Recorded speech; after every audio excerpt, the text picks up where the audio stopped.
किसी भी मेजरमेंट के अंदर एरर आता ही आता है।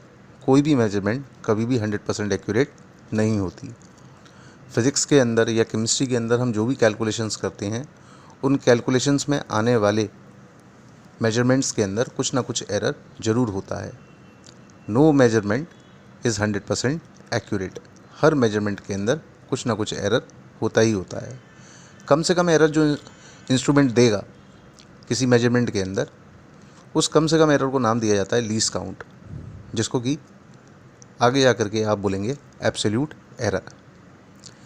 यानी कि जो मिनिमम एरर है उसे बोला जाता है लीस्ट काउंट। जैसे मान लो कि तुमने लेंथ मेजर किया, लेंथ की वैल्यू आ रही है 2.52 सेंटीमीटर, ठीक है। तो इस लेंथ को मेजर करने वाली जो डिवाइस होगी वो कम से कम एरर जो देगी वो 0.01 सेंटीमीटर का देगी।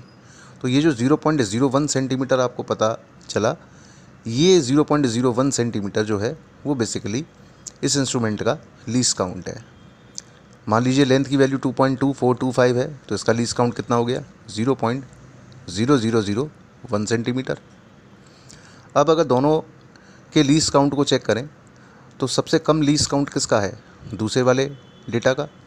तो जिसका लीस्ट काउंट जितना कम होगा उसमें एरर उतनी कम होगी, यानी एब्सोल्यूट एरर की वैल्यू उतनी कम होगी। तो 2.52 वाला जो डेटा है वो डेटा प्रिसाइज्ड है लेकिन एक्यूरेट कम है, और 2.2425 वाला जो डेटा है वो डेटा प्रिसाइज्ड कम है लेकिन एक्यूरेट ज़्यादा है, क्योंकि उसमें एरर की वैल्यू कम आ रही है। तो हम ये बोल सकते हैं कि एक्यूरेसी जो होती है वो इन्वर्स होती है प्रिसीजन के। यानी डेटा अगर एक्यूरेट ज़्यादा होगा तो वो प्रिसाइज्ड कम होगा, और डेटा अगर प्रिसाइज्ड है तो फिर वो एक्यूरेट कम होगा। डिसाइड कौन करता है ये चीज़ें, लीस्ट काउंट डिसाइड करता है। एरर बेसिकली दो टाइप के अंदर डिवाइड होती है, सिस्टमैटिक और रैंडम। सिस्टमैटिक एरर के अंदर कई सारे फैक्टर्स हैं, उनमें से सबसे कॉमन है इंस्ट्रूमेंटल एरर, ठीक। यानी इंस्ट्रूमेंट के अंदर आने वाली कमी की वजह से जो एरर आती है वो एरर कहलाती है सिस्टमैटिक। अब अगर इंस्ट्रूमेंट में ही एरर है तो ऑब्वियस ही बात है उस इंस्ट्रूमेंट से मेजर किया गया कोई भी डेटा जो होगा उसमें भी तो एरर आएगा ही आएगा ना। तो वो एरर जो होगी वो क्या कहलाएगी, सिस्टमैटिक। दूसरा एरर जो होता है वो कहलाता है random error. Random error different external factors की वजह से हो सकता है, ठीक। मान लीजिए सिंपल पेंडुलम का एक्सपेरिमेंट है और ये एक्सपेरिमेंट वैक्यूम में क्रिएट कराना है, ठीक। और लड़का पेंडुलम को लेकर के हवा में खड़ा हो जाए, आंधी में खड़ा हो जाए, तो डेफिनेट सी बात है पेंडुलम के ऑसिलेशन में तो एरर आ ही जाएगा ना, टाइम पीरियड के अंदर एरर आएगा नहीं आएगा। तो ये तो बेसिकली लड़के की नालायकी की वजह से डेवलप होने वाला एरर हुआ। तो ये एरर जो आएगा वो किस में आ जाएगा, रैंडम एरर के अंदर। कुल मिलाकर के सिस्टमैटिक या रैंडम, ये दोनों एरर तीन टाइप के होते हैं, एब्सोल्यूट, फ्रैक्शनल और परसेंटेज। एब्सोल्यूट को डेल्टा एक्स यानी कि least count, fractional delta X upon X, और percentage error delta X upon X into 100। तो ये हो गए टोटल मिला के तीन टाइप के एरर। अब इन तीनों टाइप के एरर के अंदर जो एब्सोल्यूट एरर है उसी का क्या मतलब बताया था मैंने, लीस्ट काउंट रिप्रेजेंट मैंने किससे कर दिया, डेल्टा एक्स से। अब ये डेल्टा एक्स की जो वैल्यू यानी लीस्ट काउंट की जो वैल्यू होती है ना, ये अलग अलग इंस्ट्रूमेंट्स के लिए अलग अलग होती है। जनरली वर्नियर कैलिपर और स्क्रू गॉज से रिलेटेड क्वेश्चन जो भी आते हैं उनके अंदर इनके लीस्ट काउंट की वैल्यूज़ थोड़ी सी पता होनी चाहिए। Vernier calliper, screw gauge, spherometer, ये बेसिकली डायामीटर और लेंथ मेजर करने के लिए इस्तेमाल होने वाले इंस्ट्रूमेंट्स हैं। प्रैक्टिकल लैब्स के अंदर इनका यूज़ कराया जाता है। मैं बात करता हूँ, अभी मैं इसकी डिटेल में तो नहीं जा रहा, मैं बेसिकली लीस्ट काउंट यानी कि एब्सोल्यूट एरर को ही आगे ले जा रहा हूँ। तो एब्सोल्यूट एरर मैंने बोला कि एब्सोल्यूट एरर अगर आ गया तो वो एब्सोल्यूट एरर से आप फ्रैक्शनल एरर और परसेंटेज एरर दोनों निकाल सकते हैं। तो ज़रूरी ये है कि हमें पता होना चाहिए कि एब्सोल्यूट एरर कैसे कैलकुलेट होता है। अब एब्सोल्यूट एरर कैलकुलेट करने के लिए मल्टीप्लिकेशन और डिवीज़न में एक ही रूल फॉलो होता है, और एडिशन और सब्सट्रैक्शन इन दोनों में एक ही रूल फॉलो होता है। Got it. हाइजेनबर्ग का एक प्रिंसिपल केमिस्ट्री के अंदर पढ़ाया जाता है जिसको बोलते हैं हाइजेनबर्ग अनसर्टेनिटी प्रिंसिपल। तो वो हाइजेनबर्ग का अनसर्टेनिटी प्रिंसिपल भी तो यही कहता है कि कोई भी मेजरमेंट 100% एक्यूरेट नहीं होता। हर मेजरमेंट के अंदर कुछ ना कुछ एरर तो होगा ही होगा। Got it. अब जैसा कि मैंने बोला कि एरर सम और डिवीजन सम और डिफरेंस के अंदर आने वाला सेम होगा, और मल्टीप्लिकेशन और डिवीजन इन दोनों के लिए इस्तेमाल होने वाले जो रूल होंगे वो सेम ही होंगे। Got it?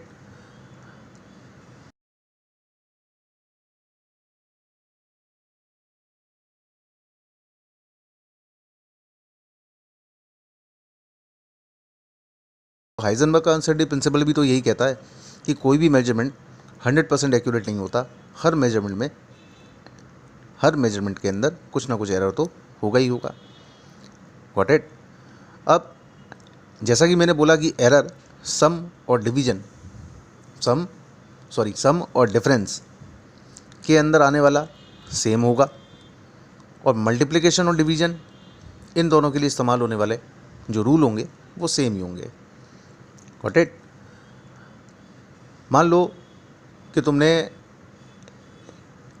एरर को, मान लो लेंथ में जो एरर है वो 2% का है और तुम्हें वॉल्यूम एरर निकालना है, तो सिंपल सी बात ये समझ लो कि एरर जो होता है वो हमेशा ऐड होता है, ना तो डिवाइड होता है, ना मल्टीप्लाई होता है, ना सब्सट्रैक्ट होता है, केवल क्या होता है, ऐड। लेंथ में 2% का एरर है और वॉल्यूम एरर निकालना है, तो लेंथ के अंदर आने वाले एरर को 3 बार जोड़ना पड़ेगा, मल्टीप्लाई नहीं करना है, 3 बार जोड़ना है। कितना आ जाएगा एरर? टोटल मिलाकर के 6% का। तो समझाया ये कि कोई डेटा या मेजरमेंट इनफाइनाइट एक्यूरेसी से डिटरमाइन हम नहीं कर सकते। हाइजेनबर्ग प्रिंसिपल है ये। कम से कम एरर जो होगा वो इंस्ट्रूमेंट के लीस्ट काउंट के इक्वल होगा।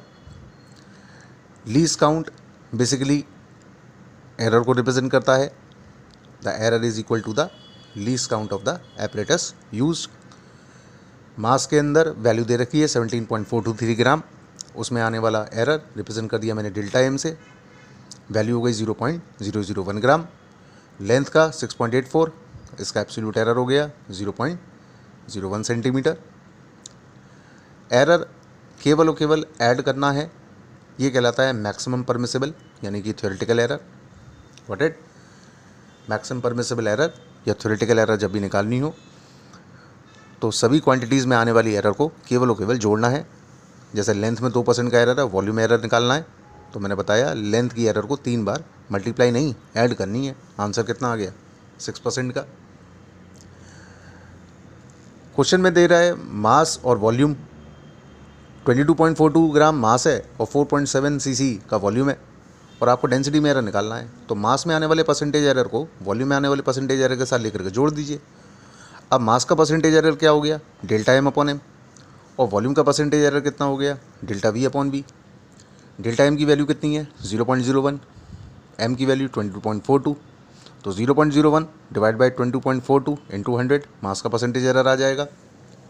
और वॉल्यूम का परसेंटेज एरर निकालना है तो डेल्टा वी अपॉन वी कर दीजिए इंटू 100, यानी 0.1 अपॉन 4.7 इंटू 100। कैलकुलेशन सॉल्व करके कितनी आ रही है? 2%, यानी डेंसिटी में कितना परसेंटेज एरर आ गया? 2% का। मान लीजिए कि किसी वायर के अंदर करंट आपने फ्लो कराई, तो जब आप किसी वायर में करंट फ्लो कराते हैं तो वायर हीटअप हो जाता है। हीट का फॉर्मूला होता है I²RT। क्वेश्चन में दे रहा है कि करंट के अंदर मान लीजिए 2% का एरर है, रेजिस्टेंस में 1% का एरर है, और टाइम के अंदर आपका 1% का एरर है, और आपको हीट में एरर कैलकुलेट करना हो।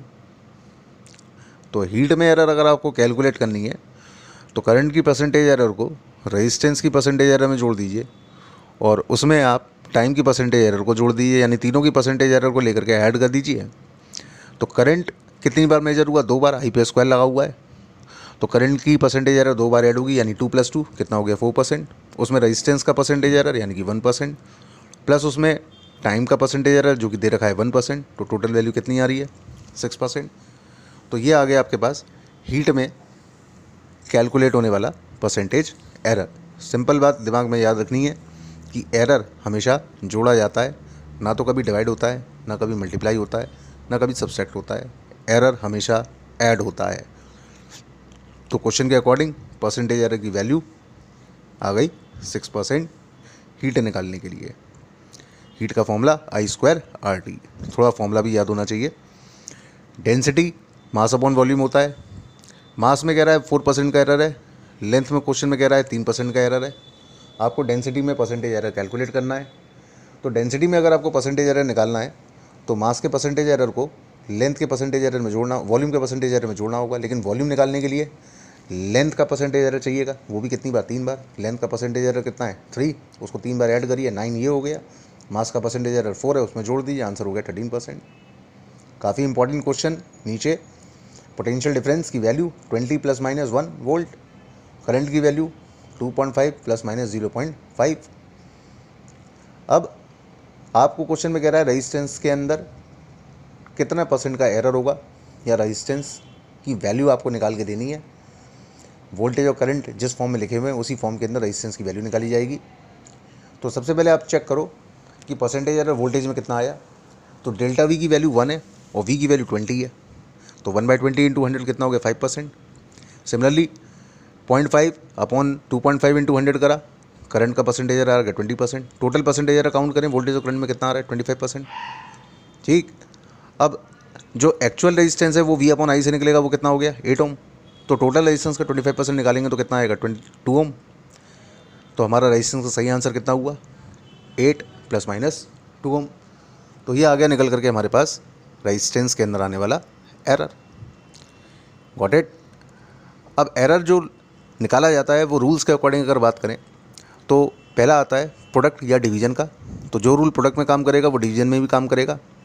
मान लो कोई क्वांटिटी है x = a × b या x = a/b, और हमको x में तीनों टाइप का एरर निकालना है, एब्सोल्यूट भी, फ्रैक्शनल भी और परसेंटेज भी। तो सबसे पहले एब्सोल्यूट एरर निकालते हैं।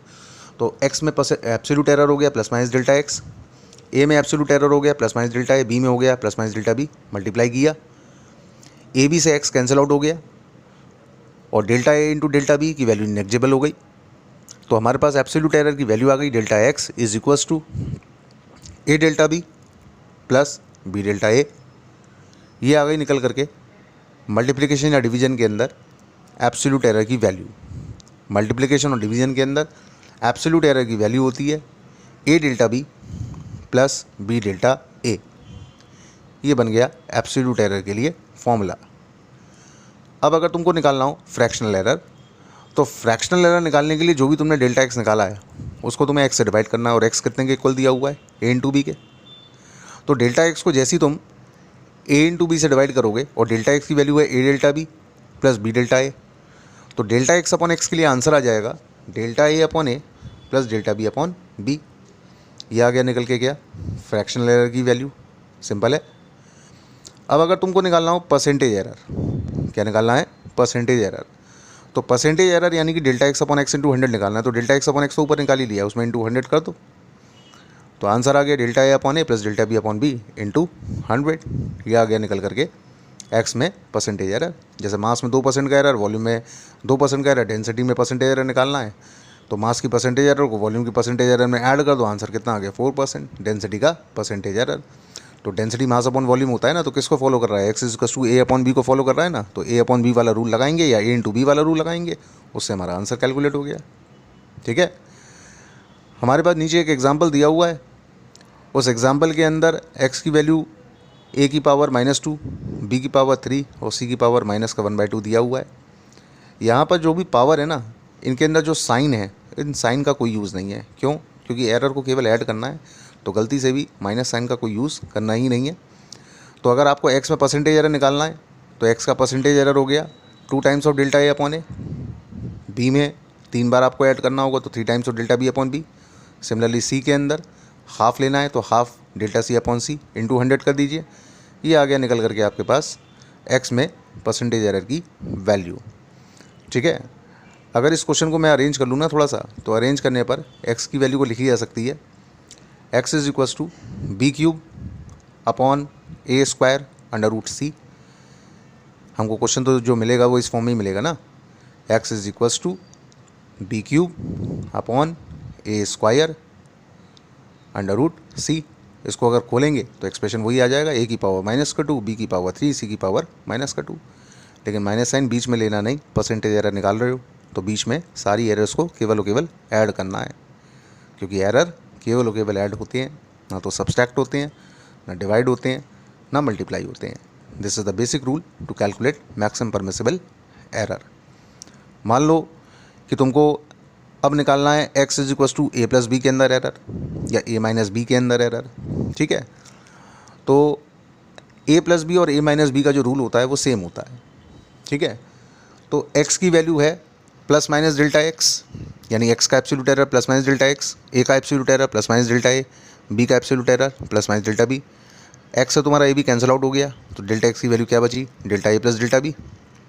ये आ गया निकल करके सब एडिशन और सब्सट्रैक्शन के अंदर कैलकुलेट होने वाला एरर। अब भले ही तुम a माइनस बी कर लो, लेकिन उसमें आने वाला जो एरर आएगा ना वो delta a plus delta B ही आएगा, जो इस बात को रिप्रेजेंट कर रहा है कि एरर हमेशा ऐड होता है, error are always added up, got it. अब डेल्टा एक्स की वैल्यू तुमने निकाल ली, delta a plus delta b. अब तुम्हें निकालना है फ्रैक्शनल एरर। तो अब अगर तुम्हें फ्रैक्शनल एरर की वैल्यू निकालनी है तो फ्रैक्शनल एरर की वैल्यू निकालने के लिए डेल्टा एक्स अपॉन एक्स करोगे, यानी कि फ्रैक्शनल एरर की तुम्हारे पास वैल्यू आ गई delta X upon X plus delta B upon X, और एक्स की वैल्यू किसके इक्वल है, ए प्लस बी के, पुट कर दो। तो फ्रैक्शनल एरर की वैल्यू आ गई निकल करके delta X upon A plus B plus delta B upon A plus B. और अगर ए माइनस बी करते तो फॉर्मूला हो जाता delta A upon A minus B plus delta B upon A minus B, ठीक है। अब परसेंटेज निकालोगे तो जो भी फ्रैक्शन निकाला है उसमें इंटू 100 कर दो, तो फॉर्मूला बन गया delta A upon A plus B plus delta B upon A plus B into 100। काफ़ी कॉमन क्वेश्चन है लेंस फॉर्मूले का कि 1 अपॉन एफ की value 1 upon v minus 1 upon u होती है, लेंस फॉर्मूला होता है। एक मिरर फॉर्मूला भी होता है 1 upon f is to 1 upon v plus 1 upon u, ठीक है। प्लस माइनस का चेंज है बस खाली। इस फॉर्मूले के अंदर अगर एलसीएम लेकर एफ की वैल्यू को निकालोगे ना तो फॉर्मूला क्या बनेगा, u into v upon u minus v. अब अगर तुम चेक करो तो यू को तुम ए मान लो, वी को तुम बी मान लो, तो ऊपर कौन हो गया, ए बी, और नीचे क्या बन जाएगा, ए माइनस बी। तो ऊपर तो ए इंटू बी का रूल लगेगा और नीचे तुम्हें ए माइनस बी का रूल लगाना है, यानी ए प्लस बी वाला रूल लगाना है, ठीक है। अब ए प्लस बी और ए इंटू बी इन दोनों का अगर परसेंटेज एरर का रूल लगाएंगे तो ए इंटू बी का रूल क्या बनेगा, ए इंटू बी से बनेगा delta u upon u plus delta B upon b, ठीक है। और नीचे u माइनस वी यानी a प्लस या a माइनस बी लिखा हुआ है, तो आप क्या करोगे, नीचे वाले को ऊपर वाले में लेकर के ऐड करोगे, क्योंकि दोनों की एरर ऐड होंगी। तो नीचे वाले के लिए हो गया delta u upon u minus v plus delta we upon u minus v, got it. अब सबको लेकर के ऐड कर दो, इंटू 100 करते ही आ गया तुम्हारे पास फोकल लेंथ के अंदर इस्तेमाल होने वाला एरर। फोकल लेंथ की एरर आ गई, नहीं आ गई। क्वेश्चन में मान लो दो वायर तुमने सीरीज़ में कनेक्ट की है, एक का रेजिस्टेंस R1 है और दूसरे का रेजिस्टेंस R2 है। भाई 10th क्लास में इस तरह के बहुत क्वेश्चन करे होंगे, दो वायर सीरीज़ में कनेक्ट करते हैं तो इक्विवेलेंट रेजिस्टेंस कितना आता है, R1 प्लस R2 आता है, नहीं आता है। अब तुमसे तो क्वेश्चन में ये कह रहा है कि भाई रेजिस्टेंस में परसेंटेज एरर कैलकुलेट करना है। तो अब अगर तुमको रेजिस्टेंस में परसेंटेज एरर कैलकुलेट करना है ना, तो रेजिस्टेंस में परसेंटेज एरर निकालने के लिए क्या करोगे, ए प्लस बी वाला रूल फॉलो कर लोगे। तो यहाँ आंसर हो गया delta R1 upon R1 plus R2 plus delta R2 upon R1 plus R2 into 100। अब अगर पैरेलल में लगाते हो तो 1 upon R equals to 1 upon R1 plus 1 upon R2 होता है। इक्विवेलेंट निकालोगे तो R1 R2 upon R1 plus R2 आ जाएगा। फिर से चेक करो तो ऊपर A इंटू बी लग गया और नीचे A प्लस बी लग गया। ऊपर वाले में A इंटू बी का रूल लगा दो, नीचे वाले में A प्लस बी का रूल लगा दो, और A इंटू बी और A प्लस बी वाली जो भी वैल्यूज़ आ रही हैं उनको लेकर के ऐड कर दो, तो तुम्हारा आंसर आ गया delta R1 upon R1 plus delta R2 upon R2 plus delta R1 upon R1 plus R2 plus delta R2 upon R1 plus R2 into 100। Next आता है हमारे पास सिग्निफिकेंट फिगर्स। सिग्निफिकेंट फिगर का मतलब है the number of figure up to which we can definitely express और represent a measurement of a physical quantity. The number of figures up to which we can definitely express और represent और measured a physical quantity is called significant figures. 0.007 के अंदर least count instrument का हो गया 0.001। Measurable data कितना हुआ, केवल एक, तो बोलेंगे एक सिग्निफिकेंट फिगर। 10.007 के अंदर टोटल मेजरेबल वैल्यूज़ कितनी हुई, दो नॉन ज़ीरो डिजिट के बीच में आने वाले सारे ज़ीरो सिग्निफिकेंट फिगर्स के अंदर आते हैं, ठीक है। तो टोटल मेजरेबल वैल्यूज़ कितनी हो गई यहाँ पर 5। अब 5 फिगर्स सिग्निफिकेंट फिगर्स के अंदर आ रहे हैं। और 1 ईयर स्केल से अगर आप यही मेजरमेंट करेंगे तो 1 ईयर के अंदर दो तरह के स्केल होते हैं, मेन स्केल और 1 ईयर स्केल यानी कि हेड स्केल। तो मेन स्केल डिवीजन की वैल्यू डेसिमल से पहले वाली होगी यानी कि 10, और 1 ईयर स्केल यानी हेड स्केल का जो डिवीजन है उसके लिए वैल्यू काउंट होगी 0.001, जो कि 1 ईयर कैलिपर का लीस्ट काउंट भी होता है, ठीक है। डेटा 0.700 के अंदर आने वाले कितने सिग्निफिकेंट फिगर हो गए, 3, और 0.07070 के अंदर आने वाले सिग्निफिकेंट फिगर की वैल्यू हो गई 4। Got it. थोड़ा सा याद रखना, वर्नियर कैलिपर का लीस्ट काउंट 0.001 सेंटीमीटर होता है। ठीक है, ये हो गया वर्नियर स्केल का डिवीजन। सिग्निफिकेंट फिगर्स के जो भी रूल्स हैं हमको क्वेश्चंस करने के अंदर जो यूज़ करने हैं वो हैं एडिशन और सब्सट्रैक्शन के। पेंडुलम के वायर की लेंथ दे रखी है और बॉब का इफेक्टिव रेडियस दे रखा है। टोटल इफेक्टिव लेंथ निकालेंगे तो थ्रेड की लेंथ और बॉब का रेडियस लेकर के ऐड करना होगा। तो एडिशन के अंदर आंसर आएगा 92.13 सेंटीमीटर, लेकिन ये इसका एग्जैक्ट आंसर नहीं होगा। ठीक है, एग्जैक्ट आंसर निकालने के लिए क्या करोगे, तो भैया एग्जैक्ट आंसर निकालने के लिए सिग्निफिकेंट फिगर का रूल लगाओगे। एडिशन और सब्सट्रैक्शन के अंदर आपको याद रखना है कि जब आप आंसर लिखो तो जो आपका आंसर होना चाहिए वो उस क्वांटिटी की तरह होना चाहिए जिसके अंदर डेसिमल के बाद सबसे कम डिजिट लिखी हो। तो लेंथ के अंदर डेसिमल के बाद एक डिजिट है 0, और 2.13 के अंदर डेसिमल के बाद कितने डिजिट हैं, तो कम डाटा किसके अंदर है डेसिमल के बाद, ऊपर वाले के अंदर। ठीक है, तो अपना आंसर 90.0 के अकॉर्डिंग लिखा जाएगा। सही आंसर कितना हुआ एडिशन के बाद 92.1 सेंटीमीटर। कहने का मतलब ये हुआ कि जब आप एडिशन या सब्सट्रैक्शन कराएं तो only so many decimal places which are least contain in any given quantity. Got it. आपको डेसिमल प्लेसेस के बाद जिस डेटा में सबसे कम डिजिट्स लगे हों उनके अकॉर्डिंग आंसर को लिखना है। कोई भी रिजल्ट ऑब्जर्वेशन से ज़्यादा एक्यूरेट नहीं होता। No result can be more accurate than the observations. Got it. तो ये हमने सिग्निफिकेंट फिगर्स की मदद से कैलकुलेशन निकाली एडिशन या सब्सट्रैक्शन की। नेक्स्ट आता है मल्टीप्लिकेशन और डिवीजन का।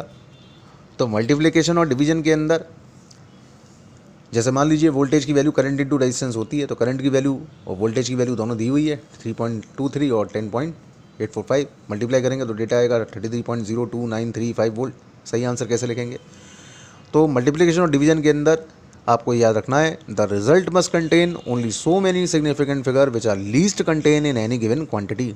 तो आई के अंदर कितने सिग्निफिकेंट फिगर हैं 3, और आर के अंदर 5, तो लीस्ट किस में आई के अंदर। तो अपना आंसर जो लिखना होगा वो आपको 3 सिग्निफिकेंट फिगर तक लिखना होगा, यानी आंसर हुआ आपके पास 35.0 volt. Got it. Thank you.